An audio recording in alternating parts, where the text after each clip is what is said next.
దేవుని పరిశుద్ధ నామమునకు స్తోత్రం కలుగునుగాక. హల్లెలూయా. క్రీస్తునందు ప్రియులారా, ఈ ఉదయకాల సమయం ఉంది. మీ అందరికీ కూడా ప్రభువైన యేసుక్రీస్తును జీవము కలిగిన నామం పేరిట నాకు ప్రత్యేకమైన శుభములు తెలియజేస్తున్నా.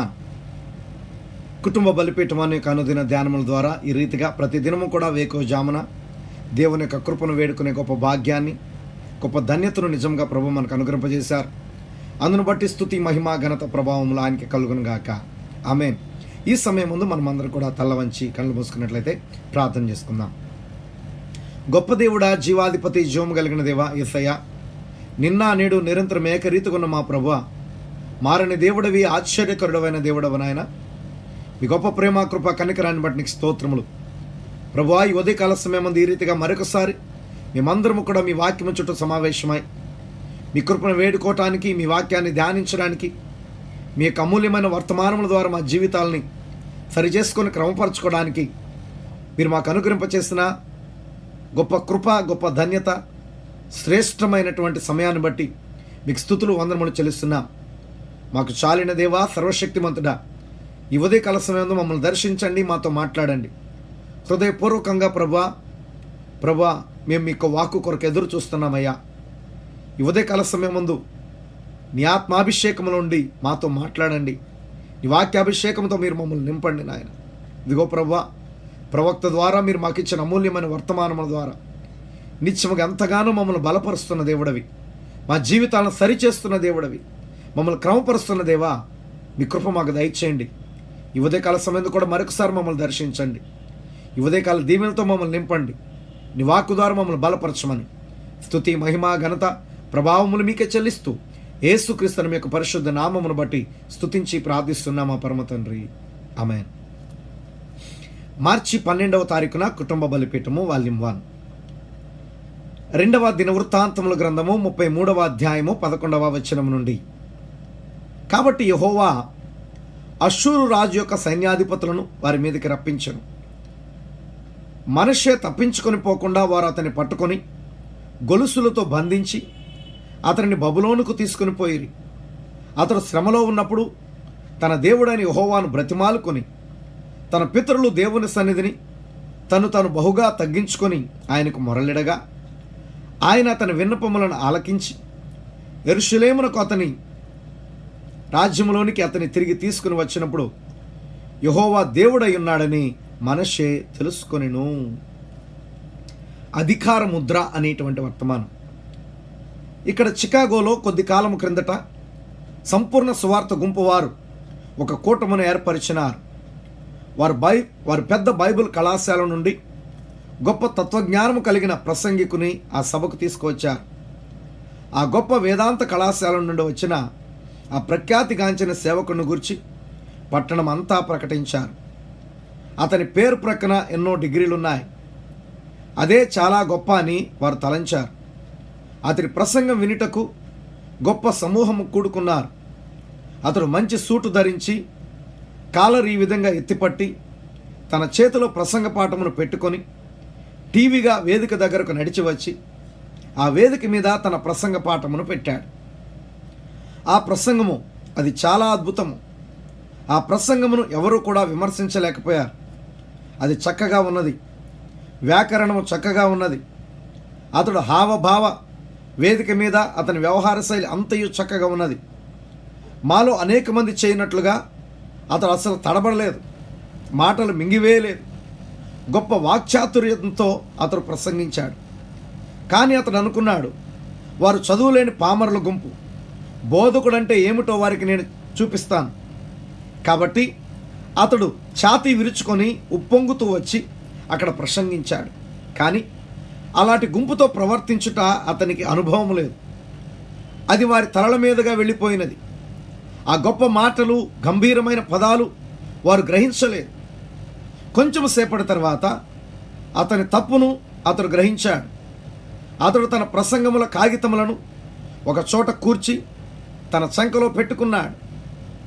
అతని భుజములు వంగిపోయాయి, అతని తల వాలిపోయినది, అతని మోకాళ్ళు వేలాడుచున్నవి. అతడు అవమాన భారముతో వంగిపోయి దీనుడుగా ప్రసంగ వేదిక మీద నుండి దిగి వెళ్ళిపోయాడు. అక్కడ వెనుక వైపున ఒక వృద్ధుడైన పరిశుద్ధుడు కూర్చుని ఉన్నాడు. అతడు తన ప్రక్క వ్యక్తిని తట్టి అతడు క్రిందకి దిగిన విధంగా పైకి ఎక్కి వచ్చినట్లయితే అతడు పైకి వెళ్ళిన విధంగా క్రిందకి దిగి వచ్చేవాడు అని చెప్పాడు. ఆమేన్. అవును, అది నిజమే. ఒక మనుష్యుడు తనకేమీ తెలియదు అని తెలుసుకునేంత వరకు అతడు దేవుని ఎదుట తనను తాను తగ్గించుకొని ఆ కార్యము పరిశుద్ధాత్మ చేయును అని విశ్వాసముతో కనిపెట్టాలి. అది అవసరమైన మనిషి తన సొంత జ్ఞానముతో ఏదీ సాధించలేడు. అతడు పూర్తిగా దేవుని మీద ఆధారపడాలి. ఆమేన్.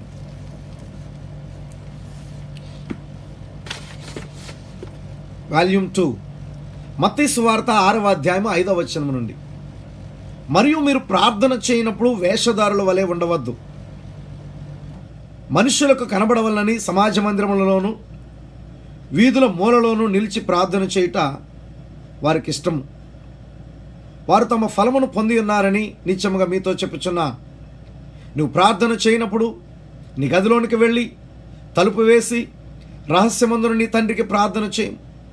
అప్పుడు రహస్యమందు చూచి నీ తండ్రి నీకు ప్రతిఫలం ఇచ్చును. మరియు మీరు ప్రార్థన చేయనప్పుడు అన్యజనుల వలె వ్యర్థమైన మాటలు వచింపవద్దు. విస్తరించి మాట్లాడటం వలన తమ మనవి వినబడునని వారు తలంచుచున్నారు. మీరు వారి వలె ఉండకుడి. మీరు మీ తండ్రిని అడగక మునిపే మీకు అక్కరగానున్నవేవో ఆయనకు తెలియను. అప్పటి నుండి అనేటువంటి వర్తమానం. నీలో నీవు ఒంటరిగా ఉండుటలో ఏదో ఉన్నదని మీకు తెలుసు. అనేకులు ఆలయంలోనికి వచ్చే వరకు ప్రార్థన చేయరు. ప్రార్థన చేయవలసిన ఒకే ఒక స్థలము ఆలయములో మాత్రమే అని అనేకులు నమ్ముదురు. కానీ పురుషులు ప్రతి స్థలములోనూ పవిత్రమైన చేతులెత్తి ప్రార్థన చేయవలెను అని బైబిల్ చెప్పుచున్నది. ఒంటరిగా మనము ఉన్నప్పుడు సంఘములో చేసే ప్రార్థన కంటే వేరుగా మనము ప్రార్థన చేస్తాం. యేసు చెప్పిన రహస్య ప్రార్థన అదియే. నీవు ప్రార్థన చేయనప్పుడు నీ గదిలోనికి వెళ్ళి తలుపు వేసి రహస్య ప్రార్థన అదియే. నీవు ప్రార్థన చేయనప్పుడు నీ గదిలోనికి వెళ్ళి తలుపు వేసి రహస్యమందున నీ తండ్రికి ప్రార్థన చేయము. అప్పుడు రహస్యమందు చూసి నీ తండ్రి నీకు ప్రతిఫలం ఇచ్చును. మరియు మనం ఆ విధంగా ప్రార్థన చేసినప్పుడు ఆ ప్రార్థన వేషధారణ అంతయు తీసివేస్తుంది. మనం ఒంటరిగా ఉన్నప్పుడు దేవునితో సరి అయిన సంబంధమును కలిగి ఉంటాము. మరియు నా జీవితంలో అనేక మార్లు, బహుశా మీ జీవితంలో కూడా అనేక మార్లు మనము యేసుతో ఏకాంతముగా గడపాలి. నేను కారు తీసుకొని మార్గం వెంబడి నడుపుకుంటూ వెళ్తూ ధ్యానము చేస్తాను. ఖాళీగా ఉన్న జాతీయ రహదారి మీదకు వెళ్ళిన తర్వాత, లేక ఏదైనా పల్లెటూరు రోడ్డు మీదకు వెళ్ళిన తర్వాత, నేను ఆయన మంచితనము మరియు దయతో పూర్తిగా నింపబడినప్పుడు నా కారును ఆపి ఆ స్టీరింగ్ పట్టుకొని చిన్న బిడ్డ వలె ఏడుస్తాను. అది ఏకాంతముగా గడపటం. అనేక మార్లు నేను పర్వతములు ఎక్కాను. అందరూ నేను వేటకు వెళ్తున్నానని తలంచుతారు. నేను పైకి వెళ్ళి ఒక బండ మీద కూర్చొని నా హృదయమంతయు దేనితోనూ నింపబడిన అనుభూతిని కలుగు వరకు తల పైకెత్తి నీలాకాశంలోనికి చూస్తూ ఉంటాను. ఓ, లోకమంతయు తొలగిపోవునట్లు అనిపిస్తుంది. ఓ, అది ప్రభువుతో ఏకాంతముగా గడిపే ప్రశస్తమైన గడియలు. మరియు అక్కడ అత్యంత గొప్ప ప్రత్యక్షత మరియు ఆత్మ ప్రేరేపణ కలుగుతుంది. మనము ప్రభువుతో ఏకాంతముగా గడిపినప్పుడు మనము ఆత్మ ప్రేరేపణ పొందుతాము. ఆ విధముగా మనము ఎక్కువ సమయం గడిపిన కొలది మన జీవితము మరింత చక్కగా మారుతుంది. క్రీస్తునందు విజయవంతమైన జీవితమును మనము కలిగి ఉంటాము. ఆమేన్. వాల్యూమ్ 2 35వ కీర్తన 11వ వచనము నుండి. కూట సాక్షులు లేచుచున్నారు, నేనెరుగని సంగతులను గురించి నన్ను అడుగుచున్నారు. మేలునకు ప్రతిగా నాకు కీడు చేయుచున్నారు. నేను దిక్కులేని వాడనైతిని. వారు వ్యాధితోనున్నప్పుడు గోనెపట్టు కట్టుకుంటుని. ఉపవాసము చేత నా ప్రాణమును ఆయాసపరుచుకుంటుని. అయినను నా ప్రార్థన నా ఎదులోనికే తిరిగి వచ్చి ఉన్నది. అతడు నాకు చెలికాడైనట్టును సహోదరుడైనట్టును నేను నడుచుకుంటుని. తన తల్లి మృతి నొందినందున దుఃఖ వస్త్రములు ధరించు వారి వలె కృంగిచుంటిని. నేను కూలిండుట చూచి వారు సంతోషించి గుంపు కూడిరి. నీచులను నేనెరుగని వారును నా మీదికి కూడి వచ్చి మానకనను నిందించిరి. విందు కాలమందు దూషణలాడు వదరబోతుల వలె వారు నా మీద పండ్లు కొరికిరి.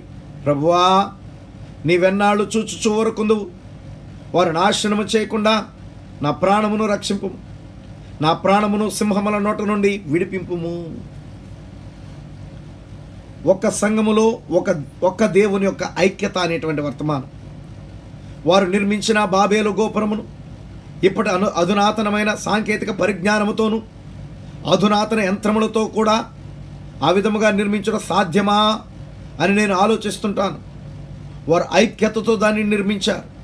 వారు ఏక మనస్సు, ఏకాత్మ, ఏక ఉద్దేశము, ఒకే లక్ష్యముతో.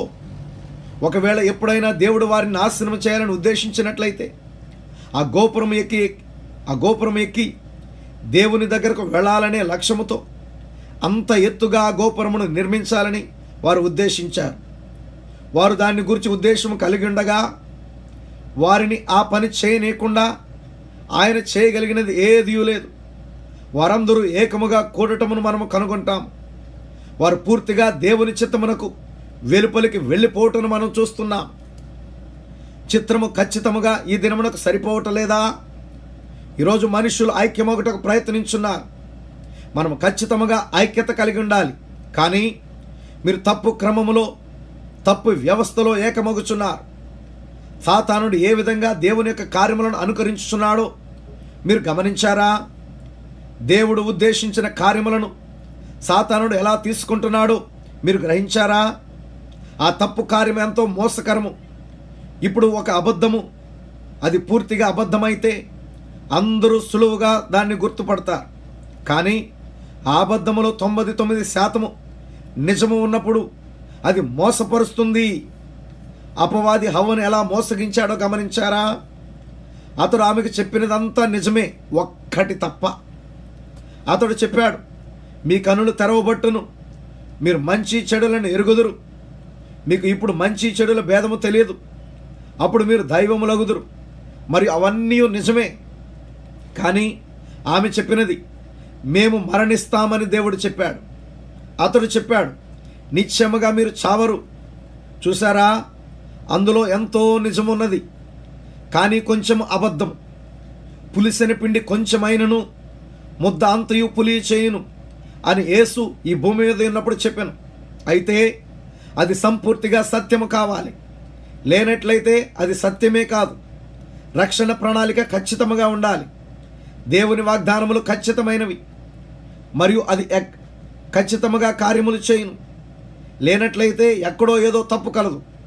సజీవుడైన దేవుని యొక్క సంఘము వారు ఏమి నెరవేర్చాలని దేవుడు ఉద్దేశించున్నాడో దానిని నెరవేర్చలేకపోయినట్లయితే ఆ వ్యవస్థలో ఎక్కడో ఏదో తప్పిదము కలదు. మీరు ఒక చక్కటి యంత్రం అనగా ఒక చేతి గడియారమును తీసుకునండి. అందులో ప్రతి ఒక్క భాగము చక్కగా సమన్వయంతో పనిచేసినప్పుడు అది ఖచ్చితమైన సమయమును సూచిస్తుంది. కానీ ఒక భాగము ఒకవైపునకు, మరొక భాగము ఇంకొక వైపునకు పోయినట్లయితే అది ఖచ్చితమైన సమయమును చూపించలేదు. రత్నములు ఎంత చక్కగా ఉన్నప్పటికీ అది చక్కగా ఐక్యముగా కూర్చబడాలి. మనమందరము ఒక్కటిగా ఐక్యమవ్వాలని దేవుని యొక్క సంకల్పమై ఉన్నది. ఆమేన్. ప్రార్థన చేసుకుందాం.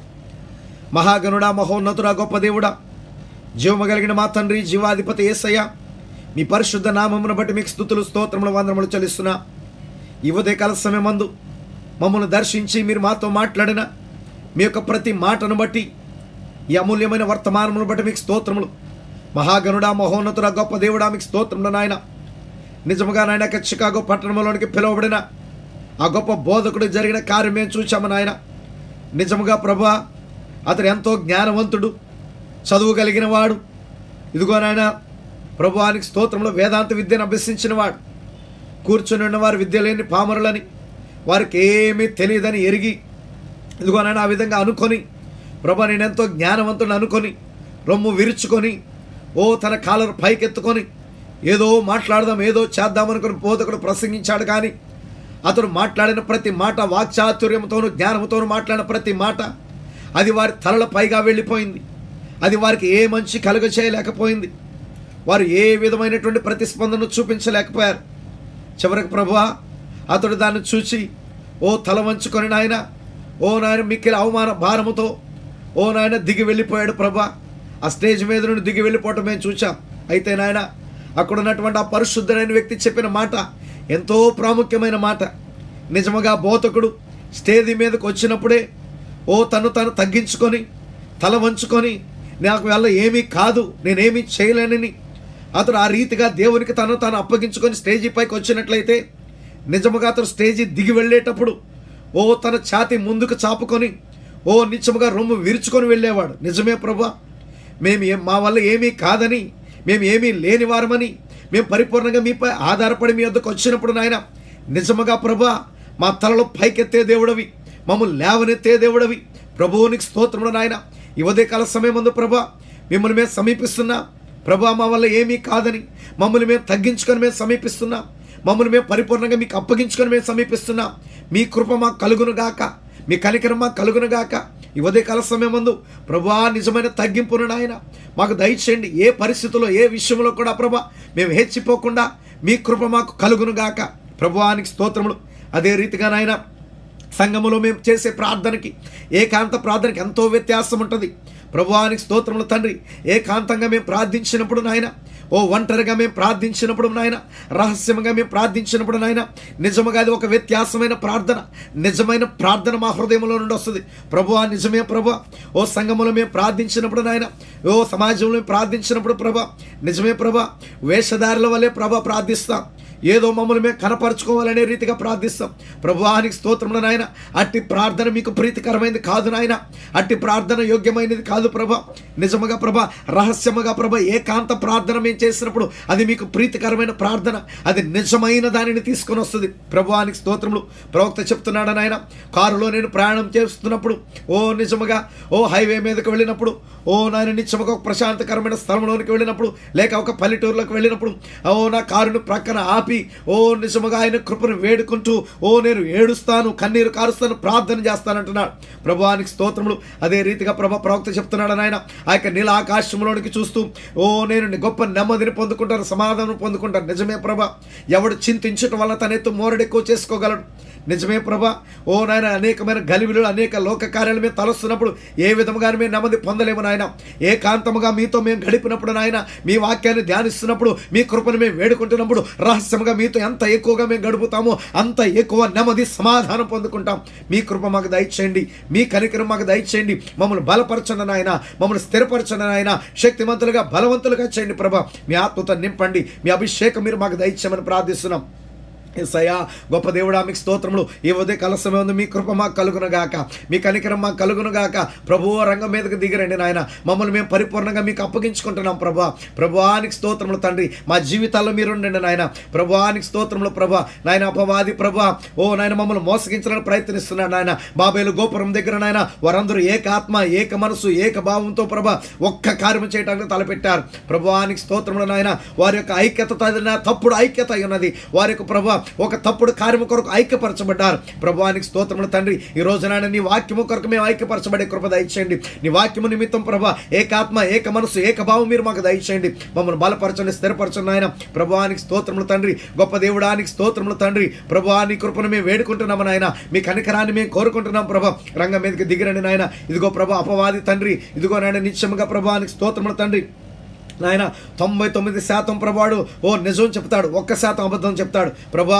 100% అబద్ధమైతే దాన్ని మేము గ్రహించగలుగుతాము తండ్రి. కానీ ప్రభా 99% నిజముండి అందులో 1% అబద్ధం ఉన్నప్పుడు అక్కడ ప్రభా మేము మోసగించబడుతున్నాము తండ్రి. ప్రభా అయితే ప్రభా ఈరోజు మీరు మాకు ఇచ్చిన అభిషేకాన్ని బట్టి, ఈరోజు మీరు మాకు ఇచ్చిన ఆత్మను బట్టి, ఈరోజు మీరు మాకు ఇచ్చిన వేచను బట్టి నాయన మేము ఎంత మాత్రం కూడా మోసగించబడకుండా అపవాది యొక్క అబద్ధాన్ని ప్రభా మేము గుర్తించే కృపనిచ్చారు తండ్రి. ఇదిగో ప్రభా వాడు నాయన హవ్వ దగ్గరికి వచ్చే తండ్రి మీరు దేవుని వల్లే మారిపోతారు, మీ నేత్రములు తెరవబడితే మంచి చెడులు వివేచిస్తారని చెప్పినప్పుడు అది నిజమే ప్రభా. అయితే హవ్వ చెప్పింది మేము చనిపోతామన్నప్పుడు నాయన మీరు చావరనే ఒక అబద్ధముతో వాడు హవ్వను పడగొట్టాడు తండ్రి. ఈరోజు ప్రభా యేసయ్యానికి స్తోత్రములు తండ్రి. ఇదిగో నాయన నేడు అదే కార్యం జరుగుతున్నది నాయన. అపవాది నాయన ప్రభానికి స్తోత్రములు తండ్రి. వాడు 99% నిజం చెప్పి 1% ఒక్క అబద్ధముతో నాయన కుటుంబాలను పాడు చేస్తున్నాడు, సంఘాలను పాడు చేస్తున్నాడు, అనేకలు మోసగిస్తున్నాడు. ప్రభా మీ కృప దయచేయండి, మీ కనికరం కనికరము దయచేయండి. మీ పరిశుద్ధాత్మ అభిషేకము, మీ గొప్ప వివేచనిచ్చిన ఆయన ప్రభా, ఓ సత్యమును సత్యమునుగా, అబద్ధమును అబద్ధముగా గుర్తించేటువంటి ప్రభా ఆత్మ ద్వారా ప్రభా నీ బిడ్డలు లేవనెత్తండి. నీ వధువును స్థిరపరచమని ఈ ఉదయకాల సమయం ఉందనైనా మేమెంత మాత్రం కూడా అపవాది ఉచ్చులో పడకుండా, అపవాది అబద్ధములో పడకుండా, వాడి ద్వారా మోసగించబడకుండా ప్రభా మీ ఆత్మతో బలపరచబడి స్థిరపరచబడి మీలో ఉన్నతంగా ఎదిగే కృప మాకు దయచేయమని ఈ ఉదయకాల దీవులతో మరొకసారి మీరు మమ్మల్ని నింపమని స్తుతి మహిమ ఘనత ప్రభావం మీకు ఆరోపిస్తూ యేసుక్రీస్తు మీకు పరిశుద్ధ నామమును బట్టి స్తుతించి ప్రార్థిస్తున్నామా పరమ తండ్రి. Amen, amen. Praise the Lord. God bless you all. దేవుడు అందరినీ దీవించును గాక. ఆమేన్.